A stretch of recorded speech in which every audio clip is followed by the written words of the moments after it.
కదిర్ నుంచి ఎన్నో సమస్యలు రిక్వెస్ట్ వస్తుంటాయి నాకు.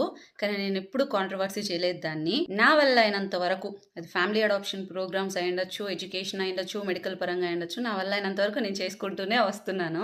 కానీ ఇవాళ వీడియో చేస్తున్నాను. దయచేసి దీన్ని ఒక కాంట్రోవర్సీ చేయకండి. మన కదిరి జనాలు ముఖ్యంగా సమస్య మీద కంటే కూడా వాళ్ళు వీళ్ళు కొట్టుకోవడమే ఎక్కువ ఉంటది. నేనెప్పుడు ఎందుకు గట్టిగా మాట్లాడలేదంటే, ఈ ఊర్లో ప్రతి ఇంటి నుంచి ఒక రాజకీయ నాయకులు ఎవరో ఒకరు ఉంటారనమాట. నాకు మా ఫ్యామిలీకి ఎక్కువ ఫ్యామిలీ ఫ్రెండ్స్ ఉండడం, మంచి బాండింగ్స్ ఉన్నాయి. మీ దక్షత గురించి నాకు తెలుసు. మీరెంత ఎక్స్‌పీరియన్స్‌డో తెలుసు. మీ ఇన్‌ఫ్లూయెన్స్ మీ అందరి గురించి నాకు తెలుసు. మీ అందరూ అనుకుంటే మన కదిరి మామూలుగా ఉండదు. ఇప్పుడు కూడా నేను కంప్లెయింట్ చేయట్లే. రిక్వెస్ట్ చేస్తున్నా. ఇది కదిరి ఎమ్మెల్యే గారికి. సరే ఇంటికి ఏదైనా సమస్య వస్తే ఇంటి పెద్దకే చెప్తారు. అలాగే ఊరికి సమస్య వస్తుంటే ఎలాగ దీన్ని అప్రోచ్ అవ్వాలో అర్థం కాక మీకు రిక్వెస్ట్ చేస్తున్నాను. మీ ఇన్‌ఫ్లూయెన్స్‌కి, మీకున్న కెపాసిటీకి ఈ సమస్య పెద్దది కాదసలు. మీరు అనుకుంటే ఎప్పుడో అయిపోతది.